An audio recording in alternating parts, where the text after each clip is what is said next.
दोस्तों बात करने वाले हैं हिंदुस्तान फूड स्टॉक के बारे में। देखो स्टॉक के बारे में दो सबसे इंपॉर्टेंट चीज बताने वाला हूं। अगर वो दो चीज आप बारीकी से जान लेते हो तो आप स्टॉक मार्केट में कभी मार नहीं खाओगे। समझ लो आपने उस स्टॉक की 60% से लेके 80% तक डीप फंडामेंटल एनालिसिस मात्र 3 मिनट की शॉर्ट वीडियो में कर डाली।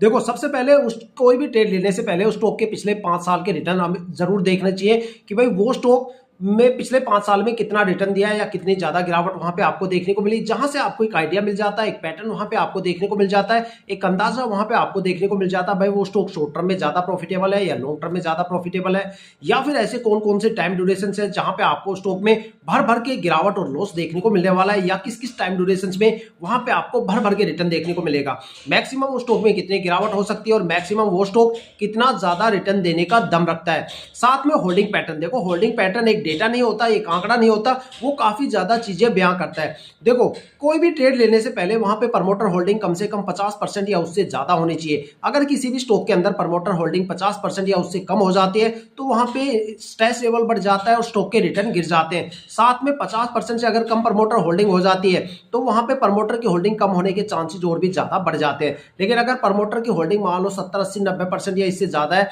तो वो स्टॉक मल्टीबैगर भी बन सकता है और लॉन्ग टर्म तक आपको रिटर्न भी देगा, क्योंकि प्रमोटर कंपनी के साथ लॉन्ग टर्म तक खड़े रहते हैं। जो सबसे ज्यादा रिलायबल डेटा होता है वो डीआईआई और प्रमोटर्स का ही होता है, जो काफी धीरे धीरे करके अपनी होल्डिंग को रिलीज करते हैं। लेकिन जो सबसे ज्यादा पैनिक होते हैं वो पब्लिक इन्वेस्टर्स और एफआईआई होते हैं। तो मोस्टली जो सबसे फोकस देने वाला पॉइंट है वो ये है कि एफआईआई की होल्डिंग कम से कम होनी चाहिए। अगर किसी स्टॉक में एफआईआई की होल्डिंग ज्यादा हो गई तो टाइम आने पे उस स्टॉक में आपको गिरावट भी भर भर के देखने को मिलने वाला है, क्योंकि एफआईआई का मतलब होता है फॉरेन इन्वेस्टर्स। वो इन्वेस्टर्स जो ग्लोबल मार्केट में इन्वेस्टमेंट करते हैं, जब उनको पता चलता है भाई वहां पे गिरावट का सिलसिला शुरू हो गया तो वो यहाँ पे सबसे पहले बिकवाली करते हुए नजर आते हैं। उनका जो मार्केट देखने का नजरिया है वो हमसे कहीं एक्सपर्ट लेवल पे होता है। तो इसलिए एफआईआई की होल्डिंग कम से कम देखो, प्रमोटर की होल्डिंग ज्यादा से ज्यादा देखो, आपको स्टॉक में एक अच्छा खासा रिटर्न देखने को मिलेगा। इस स्टॉक के पिछले 5 साल के रिटर्न मेरे सामने स्क्रीन पे है। देखो अगर आप ये सोच रहे हो कि भाई 1-2 साल यहाँ पे होल्ड करके अच्छा खासा रिटर्न लेके चले जाएंगे तो ऐसी गलती बिल्कुल भी मत करना, क्योंकि पिछले साल के रिटर्न ये बताते हैं कि भाई स्टॉक में अगर आपको एक माइनर सा रिटर्न भी लेना है ना तो स्टॉक को कम से कम 3 साल के लिए होल्ड करना पड़ेगा।